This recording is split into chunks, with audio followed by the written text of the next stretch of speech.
92.7 big FM पर आप सुन रहे हैं यादों का idiot box with Nilesh Mishra season 4। कहानियां जिनमें आप मिलते हैं खुद से। दोस्तों, आज मैं आपको सुनाने जा रहा हूं अपनी मंडली की सदस्य कंचन पंत की लिखी कहानी कैस्पर। 9 बजने में कुछ 4-5 मिनट बाकी थे। आशीष अपना नाश्ता कब का खत्म कर चुके थे, पर मैं अब तक कॉर्नफ्लेक्स से भरे बोल में चम्मच ही घुमा रही थी। उन्होंने लैपटॉप, चार्जर और चश्मा समेटकर अपने बैग में रखा और जूते पहनने लगे। मैं अब भी यूं ही डाइनिंग टेबल पे निरुद्देश्य बैठी थी। क्या कर रही हो आशुभी? आई एम गेटिंग लेट यार। नाश्ता खत्म न करने का मेरा इरादा देखकर आशीष झल्ला गए। मैंने उनकी बात जैसे सुनी ही नहीं। मेरा और आशीष का ऑफिस सिर्फ 5 मिनट की दूरी पे है। रोज सुबह वो मुझको छोड़ते हैं और फिर अपने ऑफिस जाते हैं। 5 साल और कोई 3 महीने से हर रोज यही होता आ रहा था, लेकिन आजकल मेरा आशीष के साथ जाने का जरा भी मन नहीं होता, बल्कि मेरा किसी के साथ जाने का, किसी से मिलने का मन ही नहीं होता। I am not feeling well. आप चले जाइए, मैं थोड़ी देर में चली जाऊंगी, मैंने कहा। जैसी कि उम्मीद थी, आशीष बिना वक्त गंवाए निकल गए। आज उनका एक जरूरी प्रेजेंटेशन था और फिर नॉट फीलिंग वेल इतनी बड़ी बात नहीं है कि जिसके लिए उनका रुकना जरूरी हो। जरूरी मीटिंग आज मेरी भी थी, जिसकी ढंग से तैयारी ना कर पाने के लिए मैं कल ही अपने बॉस से डांट भी खा चुकी थी। तुम आजकल काम पे बिल्कुल ध्यान नहीं दे रही हो। कितनी ब्राइट लड़की थी तुम, तुम्हें क्या होता जा रहा है? बॉस ने कहा तो मुझे हंसी आ गई। हंसी इसलिए नहीं क्योंकि मेरे बॉस को लगता था कि मैं आजकल काम पे ध्यान नहीं देती, बल्कि इसलिए क्योंकि कभी मैं ब्राइट लड़की हुआ करती थी, और इसलिए क्योंकि मेरे ब्राइट लड़की होने की वजह से ही आशीष ने मुझसे प्यार किया था। और क्योंकि अब मैं ब्राइट लड़की नहीं रह गई, फिर भी ब्राइट लड़की बने रहने की एक्टिंग कर रही हूं। न जाने कितने दिनों से, न जाने कितने महीनों से। पर आज ये किरदार निभाना मुश्किल हो रहा था। क्या ही बिगड़ जाएगा अगर आज ऑफिस नहीं गई तो, मैंने सोचा और मोबाइल पे मैसेज टाइप कर दिया। Sir, not feeling well, office नहीं आ पाऊंगी। फिर वहां से हाँ या ना का इंतजार किए बिना मोबाइल स्विच ऑफ कर दिया। तभी गेट के पास कुछ आहट हुई तो एक डर सरसराता हुआ जहन से गुजर गया। गेट के बाहर खाली जगह में कई सालों से झाड़ियां उगी हुई थीं। ये घर खरीदने के लिए मैं इसीलिए तैयार हुई थी क्योंकि इसके बाहर बागीचा बनाने के लिए खुली जगह थी। दिमाग में कई तरह के लैंडस्केप सोचे थे मैंने यहां बनाने के लिए, लेकिन घर खरीदने के बाद कभी वक्त ही नहीं हुआ कुछ और करने का। अब पड़ोस के लोगों का कहना था कि वहां एक सांप ने घर बना लिया है। घबरा के पीछे मुड़ी तो देखा कि गेट के पीछे से कांच जैसी 2 जोड़ी आंखें टकटकी लगाए मुझे ही देख रही थीं। 92.7 बिग एफएम पर आप सुन रहे हैं यादों का idiot box with Nilesh Mishra season 4। कहानियां जिनमें आप मिलते हैं खुद से। दोस्तों, मैं आपको सुना रहा हूं अपनी मंडली की सदस्य कंचन पंत की लिखी कहानी कैस्पर। इस कहानी में अब तक आपने सुना आशीष और शुभिका पति पत्नी हैं। एक और आशीष करियर में ऊंचाइयां छूना चाहता है, वहीं शुभिका अपनी एक रस जिंदगी से ऊब गई है। क्या एक नए सदस्य का आना बदलेगा इस परिवार की केमिस्ट्री? सुनते हैं आगे। कांच जैसी वो 2 आंखें, जैसे पानी से भरे कटोरे में किसी ने काले मोती रख दिए हों। जमाने भर का कौतूहल था उन आंखों में, और थोड़ी घबराहट भी। मैं धीरे से उसकी ओर बढ़ी तो वो घबराकर झाड़ियों की ओर सिमट गया। सफेद मटमैले रंग का प्यारा सा पपी। ऊपर वाले ने जैसे सफेद फर देकर उस पे जरा सी मिट्टी बुरक दी हो। उसकी गर्दन में लाल रंग का एक कॉलर लगा था। मैंने पपी को पकड़ने की कोशिश की, लेकिन वो दूसरी तरफ से निकल के चला गया। मेरी हद से ज्यादा उबाऊ दिनचर्या में कई महीनों के बाद ढंग की कोई बात हुई थी। जरा सी देर के इस खेल से ही मेरी बरसों की थकान खत्म होती लग रही थी, लेकिन उसके जाते ही उदासी ने फिर घेर लिया। अब मैं थी और मेरा सूना मकान था।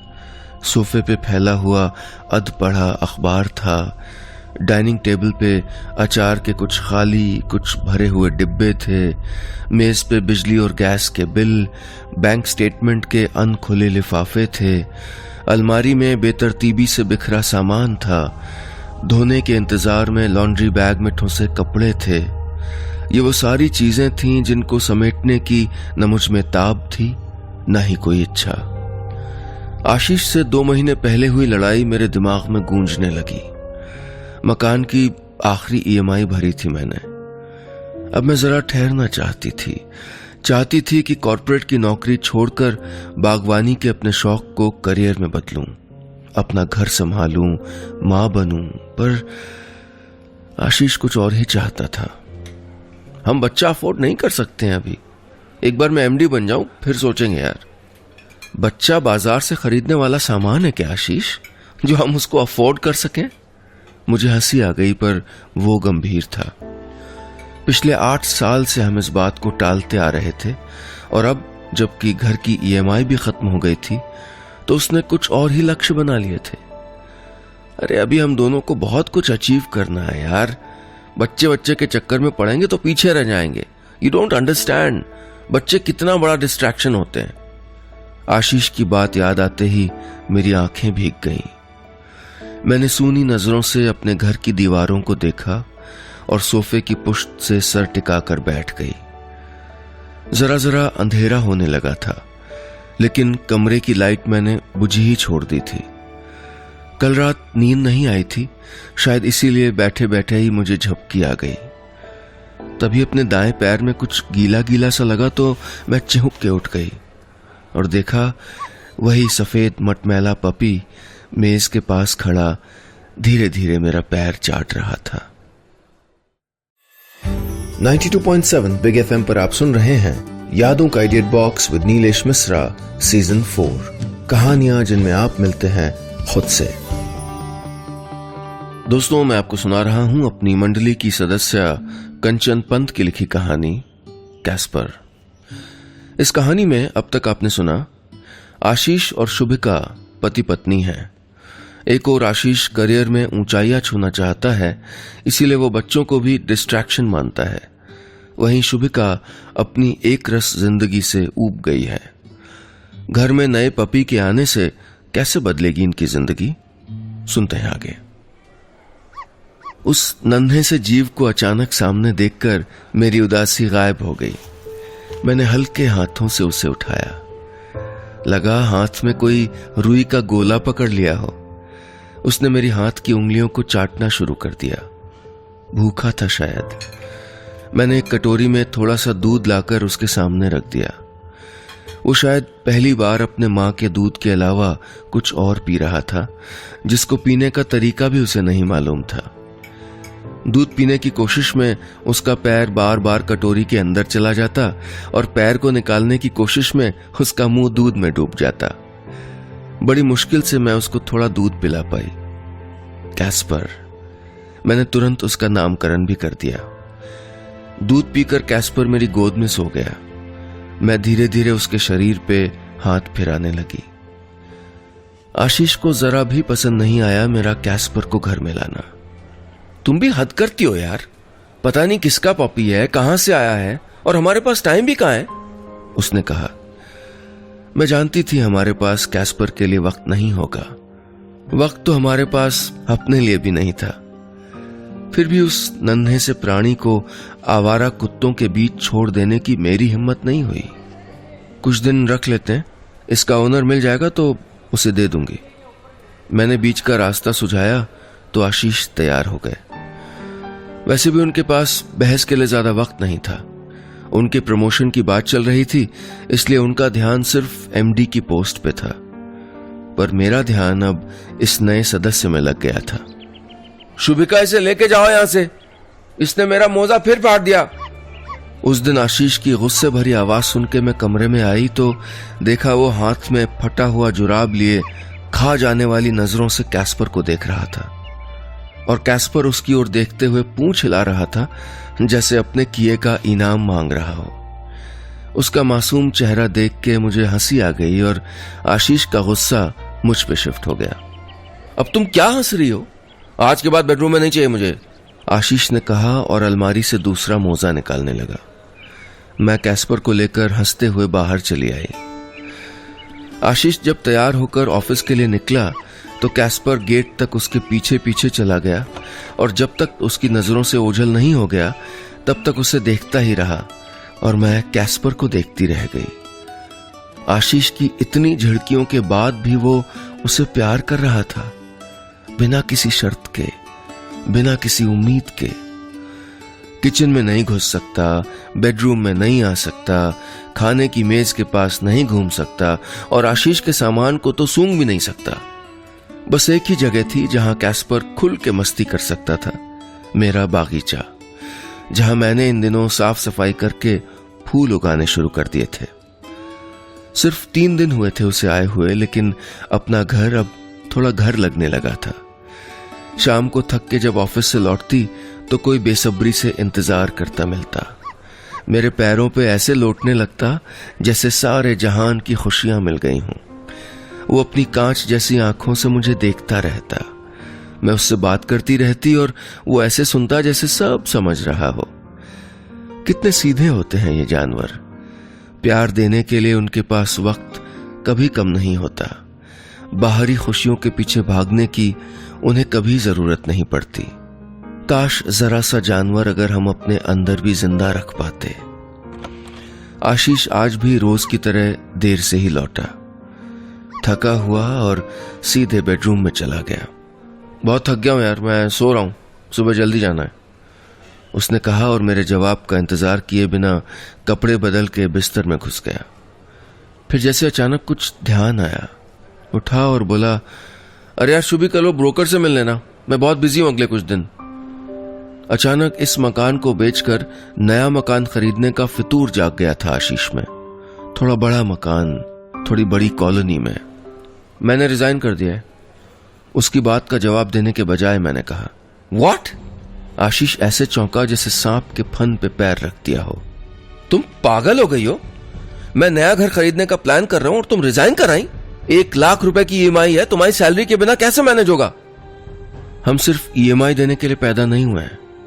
जहां तक घर की बात है तो पहले इस मकान को तो घर बना लो, मैंने गुस्से में कहा और उसके जवाब का इंतजार किए बिना कमरे से निकल गई।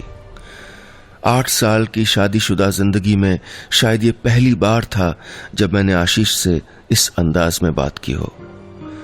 हर कामयाब आदमी के पीछे एक औरत का हाथ होता है। मैं आशीष की कामयाबी के पीछे की वही औरत बनना चाहती थी, पर अब मैं थक गई थी।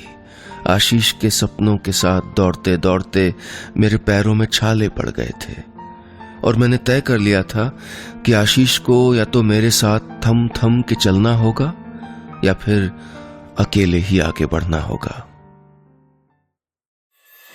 92.7 बिग एफएम पर आप सुन रहे हैं यादों का edit box with Nilesh Mishra season 4, कहानियां जिनमें आप मिलते हैं खुद से। दोस्तों, मैं आपको सुना रहा हूं अपनी मंडली की सदस्य कंचन पंत की लिखी कहानी कैस्पर।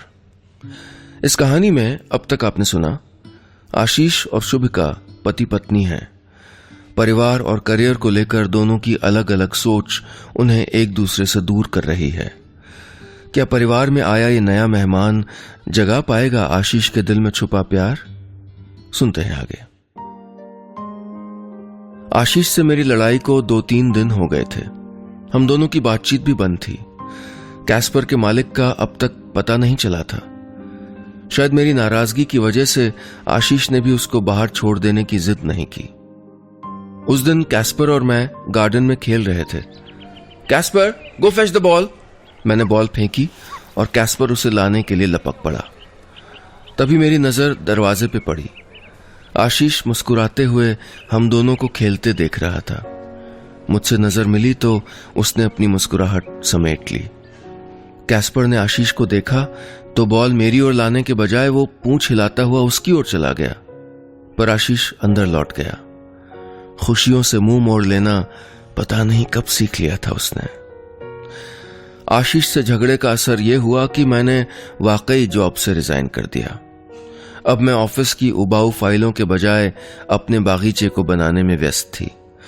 झाड़ झंखार से बना लॉन धीरे धीरे एक बागीचे की शक्ल लेता जा रहा था। कल ही मैंने गार्डन में एक झूला भी लगवा दिया था। एक गार्डन, एक फाउंटेन, एक झूला, और झूले में साथ बैठ के हम दोनों सुबह शाम चाय पिया करेंगे। इस घर को खरीदते समय यह सपना देखा था मैंने। 6 साल बीत गए थे, पर वो सपना जैसे आंखों में ही कहीं खो गया था। आज मैं गार्डन में एक आर्टिफिशियल फाउंटेन लगा रही थी और साथ ही कैस्पर को व्यस्त रखने के लिए उसे कुछ ट्रिक्स सिखाने की कोशिश कर रही थी। स्टैंड, मैंने कहा तो कैस्पर ना समझ आने वाले अंदाज में मुझे देखने लगा। मेरे इशारे पर उठना, बैठना, हाथ मिलाना, यहां तक कि गेट से अखबार मुंह में दबा के ले आना तक वो सीख चुका था। बस यही एक कमांड था जो वो सीख नहीं पा रहा था। मैं उसमें इतनी खोई थी कि एहसास ही नहीं हुआ कि आशीष ऑफिस से आ गया है। पिछले जाने कितने सालों में पहली बार था जब वो जल्दी घर आया हो। उसे देखते ही मैंने काम बंद कर दिया और चाय बनाने किचन में चली गई। हमारी बातचीत बंद थी, लेकिन बाकी काम यथावत चल रहे थे। मैं चाय लेके लौटी तो देखा कि आशीष कमरे के बजाय वहीं गार्डन में लगे झूले पे बैठ गया है और कैस्पर उसके पैरों के पास। कैस्पर, स्टैंड, आशीष ने कहा तो कैस्पर पीछे के 2 पैरों पे खड़ा हो गया। मेरे चेहरे पे मुस्कान आ गई। आशीष आज उतना अपरिचित नहीं लग रहा था। मैं वहीं खड़ी उसको देखने लगी, जैसे आज नहीं देखूंगी तो ये पल यहीं गार्डन से ही लौट जाएगा। पर मुझे क्या पता था कि इस पल को मेरी ही नजर लग जाएगी। 92.7 बिग एफएम पर आप सुन रहे हैं यादों का idiot box with Nilesh Mishra season 4, कहानियां जिनमें आप मिलते हैं खुद से। दोस्तों, मैं आपको सुना रहा हूं अपनी मंडली की सदस्य कंचन पंत की लिखी कहानी कैस्पर। इस कहानी में अब तक आपने सुना, एक छोटे से पपी के आने से शुभिका की एक रस जिंदगी में खुशियां आने लगी हैं। यहां तक कि करियर के पीछे पागल अपने पति को भी वो पहली बार अपने करीब महसूस करती है। क्या शुभिका की खुशियां रह पाएंगी बरकरार? सुनते हैं आगे। कई हफ्ते पहले आशीष ने अपने एक दोस्त को कहा था कि वो कैस्पर के मालिक का पता लगाए। आज सुबह सुबह अचानक उसका फोन आ गया। सेक्टर 5 में मेरी वाइफ की एक फ्रेंड रहती है, उसका पपी 1 महीने से गायब है। फॉन कलर का लैब्राडोर और गले में लाल रंग का कॉलर। उसने कहा तो मुझे लगा जैसे किसी ने मेरे बने बनाए बागीचे को कुदाल से खोद खाद के बिगाड़ दिया हो। कैस्पर किसी और का पपी है ये मैं जानती थी। ये भी जानती थी कि कभी न कभी उसे जाना पड़ेगा, लेकिन पिछले 1 महीने से ये बात मैं करीब करीब भूल ही गई थी और पिछले 1 महीने में वो करीब करीब मेरे घर का हिस्सा बन गया था। आशीष कैस्पर को उसके मालिक को सौंपने जाने वाले थे, पर मैं उसे छोड़ ही नहीं पा रही थी। उसको भी शायद एहसास हो गया था और वो मेरी हथेली को लगातार चाटता ही जा रहा था। कभी मुझे देखता, कभी आशीष को। वो लोग भी तो इसे मिस कर रहे होंगे, हम दूसरा ले आएंगे। उसने कैस्पर को मेरे हाथ से उठाकर अपनी गोद में ले लिया। मुझे लगा था उसके जाने से आशीष खुश होगा, लेकिन उसकी आवाज में भी उदासी थी। आखिर वो कैस्पर को लेकर चला गया और मैं अपने कमरे में आके लेट गई। आज तक कभी भी आशीष को बिना टिफिन के ऑफिस नहीं जाने दिया था मैंने, लेकिन आज मेरा खाना बनाने का मन ही नहीं किया। पर्दे खिंचे हुए थे और कमरे में अंधेरा था और मेरी आंखों में आंसू। तभी कैस्पर के भौंकने की आवाज सुनाई दी। पहले तो अपने कानों पे भरोसा नहीं हुआ, पर जब वो दोबारा भौंका तो मैं दौड़ के बाहर गई। कैस्पर दुम हिलाता हुआ मेरी ओर भागा चला आ रहा था। गेट के पास खड़ा आशीष मुस्कुरा रहा था। मैंने कैस्पर को गोद में लिया तो वो मेरा चेहरा चाटने लगा। ये तुम्हारी मुस्कुराहट वापस लाया है, इसे कैसे तुमसे अलग होने देता, पर बहुत मनाना पड़ा उनको, बाय गॉड, इमोशनल ब्लैकमेल करना पड़ा। आशीष प्यार से कैस्पर के शरीर पे हाथ फिराने लगा और कैस्पर मुझे छोड़ के अब उसका हाथ चाटने लगा। अब तो मुस्कुरा दो, अपनी गलती समझ आ गई है मुझको, आई एम सॉरी। आशीष बोला तो मैंने कैस्पर को नीचे रख के उसका हाथ पकड़ लिया। पर प्रॉमिस मी कि तुम सबसे ज्यादा प्यार मुझसे करोगी, कैस्पर से भी ज्यादा, और हमारे होने वाले बच्चे से भी ज्यादा, आशीष शरारती अंदाज में बोला। भावनाओं के अतिरेक में मैंने उसको गले लगा लिया। तभी कैस्पर कूद के आशीष की गोद में बैठ गया। जलनखोर, आशीष ने प्यार से कैस्पर के कान मरोड़ दिए और हम दोनों खिलखिला के हंस दिए। बस इतनी सी थी ये कहानी। 92.7 बिग एफएम पर आप सुन रहे हैं यादों का idiot box with Nilesh Mishra season 4, कहानियां जिनमें आप मिलते हैं खुद से।